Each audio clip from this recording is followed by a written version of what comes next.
This poem that I'm starting with is a poem that I wrote for my daughter. And she is the jealous type in the family. She has an older brother. And I wrote a poem about him, and a lot of people liked it. It was recorded on Jack's show. And I talked to Jack and said, you know, if Juliet found out about this, she's going to get really, really angry. And Jack said, well, why don't you write something for her?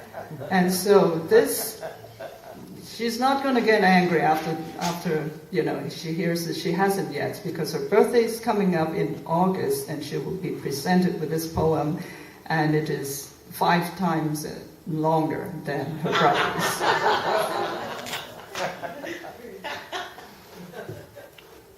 The Juliad of august gold-wreathed and beautiful Aphrodite, I shall sing.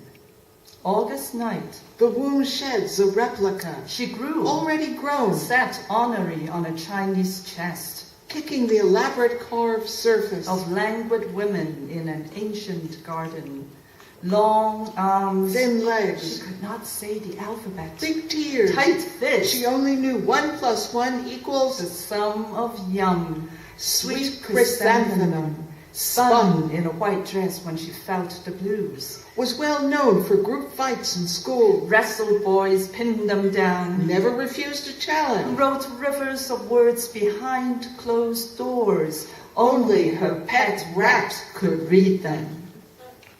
In time, she learned to please. Did laundry, dishes. When she needed money to spree. With wobbly footing, in yin and yang, she declared, I want the part. Pumped abdomens 200 times a day. Clipped eyebrows into neat twin crescents. Painted red fingernails and purple toenails. Went to all her classes. Smiled brilliantly, continuously. Notice me! With every ounce of energy, she twirled and whirled. And stretched and leaped. I want to be prima ballerina.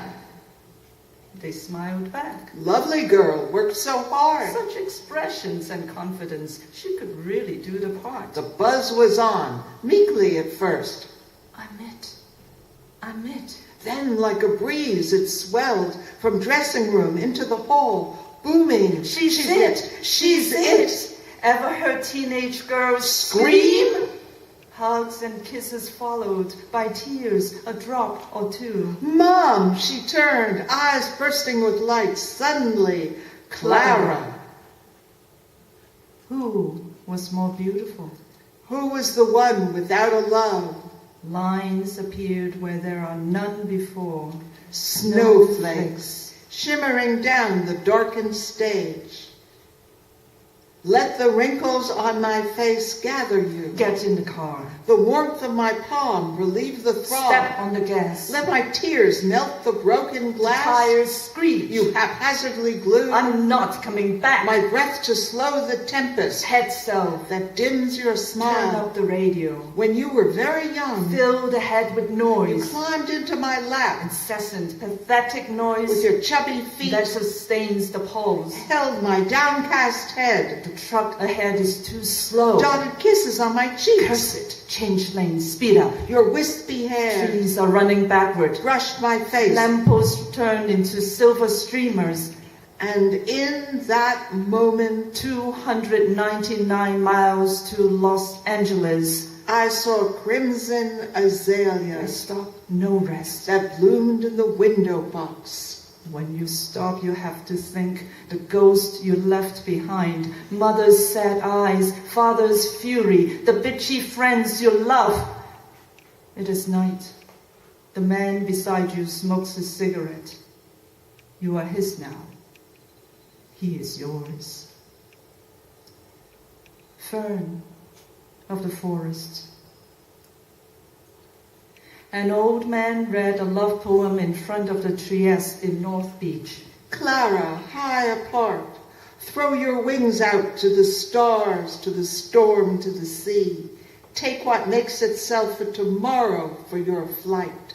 You held your red kickboxing gloves high and belched like a man. Jube, Jewel, Jules, Julia. Amity is sipping tea on the sidewalk of Istanbul, sharing a fish sandwich by the Sea of Marmara, sleeping in a cave, lulled by soft dust that fell on our clothes, our bodies scrubbed clean under that ancient dome. Little face.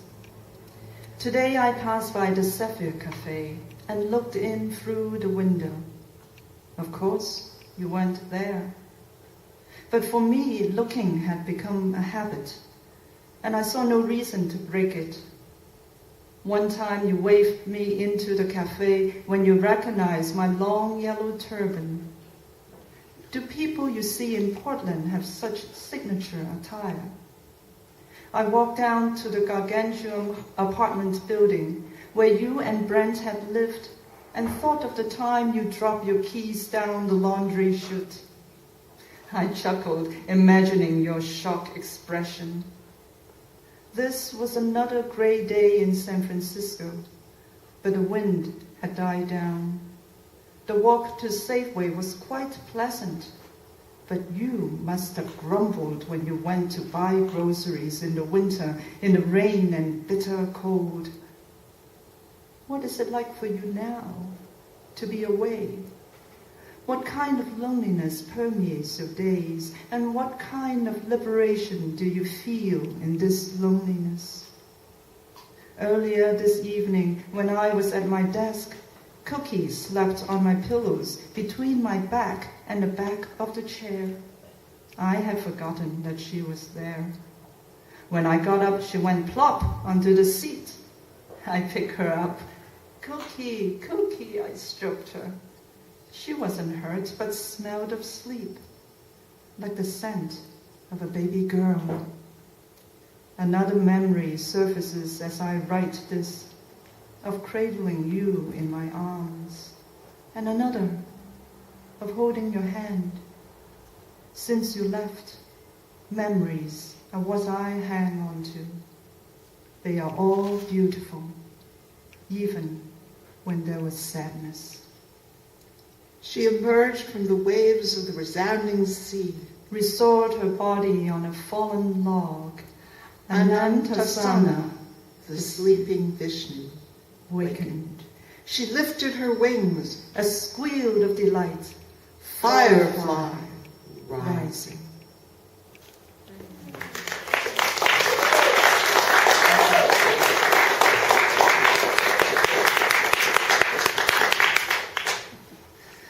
Adele and I are, well, yeah, that's what it is. Yes.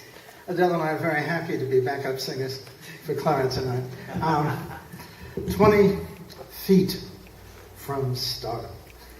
The next two poems I wrote in Mexico. I had a vacation there last year, and I brought with me a thesis, what do you call it, the thesis by Oscar Wilde. And I was reading it night and day, and I even took it to breakfast with me. And I wrote the following two poems. And so Jack is going to be Oscar Wilde. Almost typecasting. Almost. Close, but no cigar. Okay, the first one is titled Desayuno with Oscar Wilde. There is something in your voice that is wonderful. Come, Oscar. The past 2 nights you snuggled in my bed until well past midnight. The day is warm. Let us follow that man who just came out of the butcher shop, sombrero and cane, carrying a plastic bag of ground beef. The aim of art is simply to create a mood. I want to walk up this small street I came upon yesterday to have breakfast in the cactus-filled courtyard. They said Obama won the election last night. I'm glad women won't have to worry about wearing iron underpants. A little secret? I didn't vote this time. The intellect of the race is wasted in the sordid and stupid quarrels of second-rate politicians. There is a grotesque horror about its comedies, and its tragedies seem to culminate in farce. Yes, they turn my stomach and there's little hope one way or another. But look what spreads before us. Thick rind homemade marmalade, toasty bread, smooth dark coffee, scrambled eggs and refried beans. Even for us, there is left some loveliness of environment. Jugo de naranja and zanahoria. I choose zanahoria because I don't know what it is. How fond women are of doing dangerous things. It is one of the qualities in them that I admire most. As I scoop the beans with a piece of corn chip, I begin to realize the importance of fortifying the stomach before a day of work. Not sitting around having intellectual exchanges, but hard labor to learn to earn 10 tortillas with meat and rice and more dark coffee at the end of the day. To discern the beauty of a thing is the finest point to which we can arrive. You hear that sentimental music playing in the background? I feel as if I'd been weeping over sins that I'd never committed and mourning over tragedies that were not my own. The morning sun, white plastic chairs, and the dark-haired senorita smiling so sweetly at us. Aesthetics make life lovely and wonderful.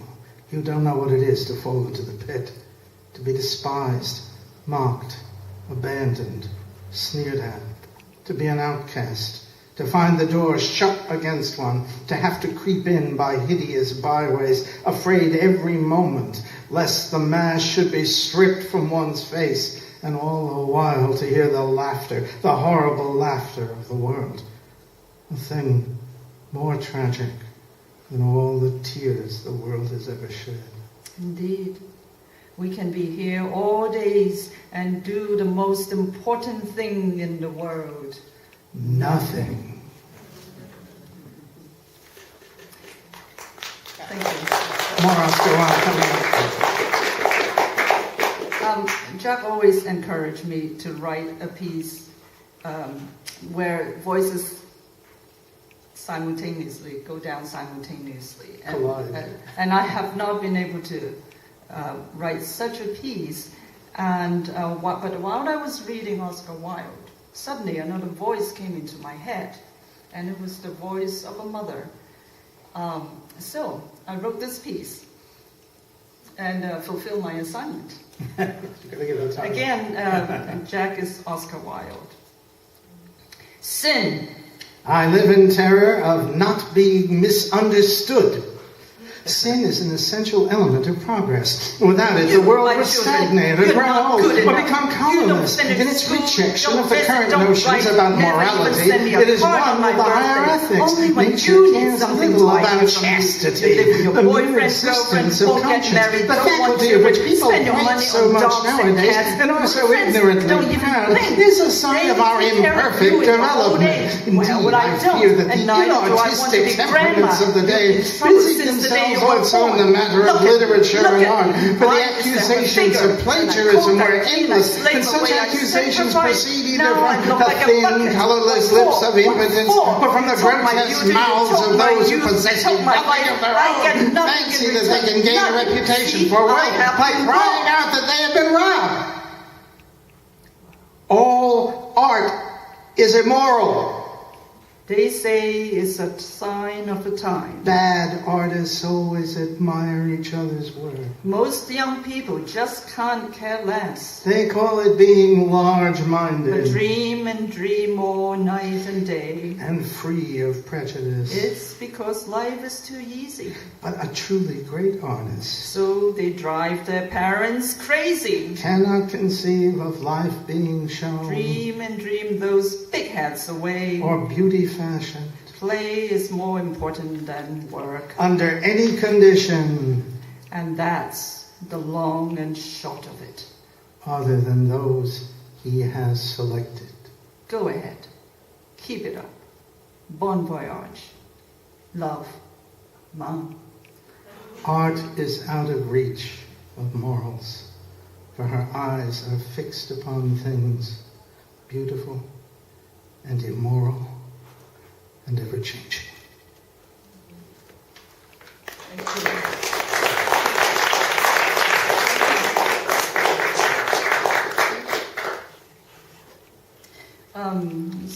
switch gear and do a couple of pieces that are a little bit more misty.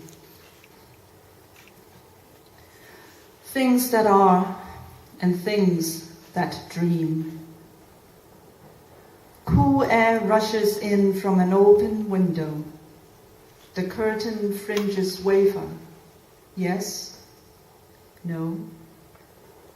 Gulls cry like babies in distress, such sorrow as they circle with slow downs above the minarets. Inside Senan's courtyard, his handprints heavy under each ancient brick. Shape of a tulip, a young girl with headscarf, her long waist leaning for a butterfly kiss. The half-moon separate things that are and things that dream, holds them upon her face. The cobblestone street, whoever walked here today has appeared and disappeared. Earlier on, an orange cat put his paws on my knees. You said it is in search of love. I said, it is lonely. Things that are have no need for us. Things that dream are what we're made of.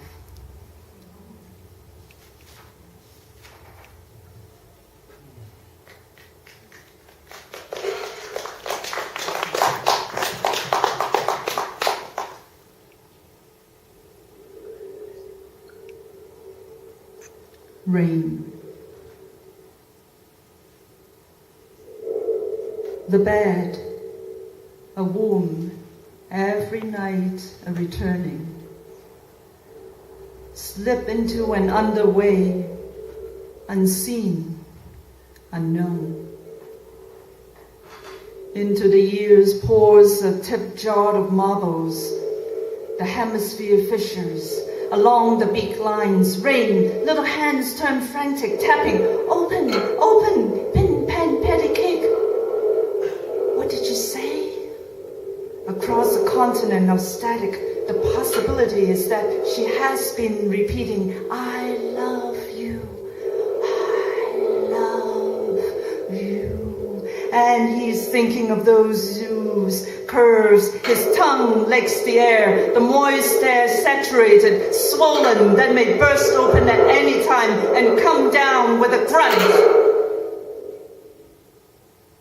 Suddenly, it's not busy anymore. Brilliant darkness. Only the sound of feet splashing in puddles come from all directions, and the giggles of a young girl, Aureolopos, chimera, hunter of white morning, measly, dram drinker meets La Belle Sauvage, thunderbolt. Yellow dog chases, teal snake races, calico cat tangled with ribbons and laces. When the blue sky rages, they fear the mages. Mirsu falls. She rises after the rain, ribbons arching over clouds, born to the sun and water nymph, iridescent in her grace. She dips her luminous hands, breaks up the hypothesis of the eye, like the dust on a butterfly's wing, like August sinister spice. She evanesces under nature's brush, leaves as quiet as she comes, leaves the sea to its howling, blends trees with mountain mist. When he paints her, she pretends to be asleep. When he finishes, she is truly asleep, and he finds himself unwanted. Knife falls.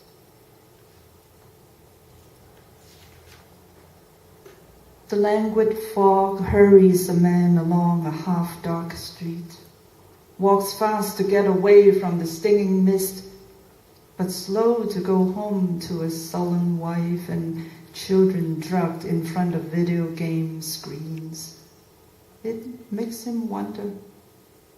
Toothless is the moon when the crescent is its face. Which gate do you come from? And from which one do you leave? A newborn cries from the shadow of a column. Miserable rain.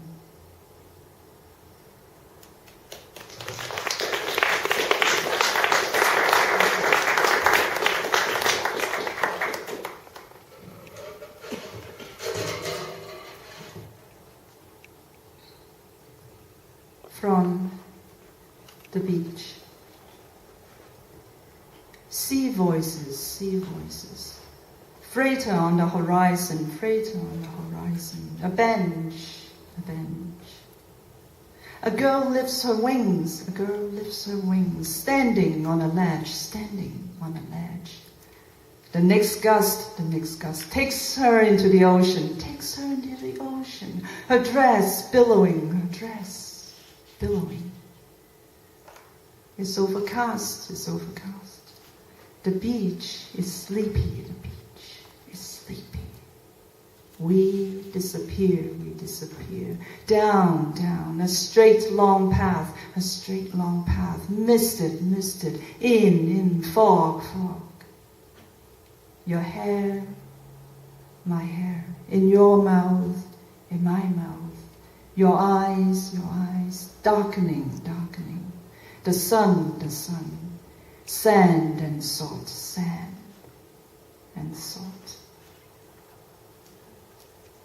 I'm going to read out the last poem. It's a poem I also wrote in Mexico. The first day I was there, I lost my favorite necklace. So this is the elegy to a lost necklace. Small aqua star gleamed on my throat, held by a string of naked beads, stunning in its simplicity. Now the bell tolls, for it is lost, the one necklace I treasured most, memory of its simplicity, held by a string of naked beads, small star gleaming in dark unknown. Small aqua star gleamed on my throat. Here, take this, a necklace of words. Held by a string of naked beads. Sorrow for the lost aqua star. Stunning in its simplicity. I saw you wear it more than once. Now the bell tolls, for it is lost. But beyond the fact of seeing, the one necklace I treasured most. Things take on our deeper being. Memories of its simplicity. I saw you wear it more than once. Held by a string of naked beads. Sorrow for the sweet aqua star. Small star gleaming in dark unknown. Here, take this, a necklace of words. Thank you. Thank you.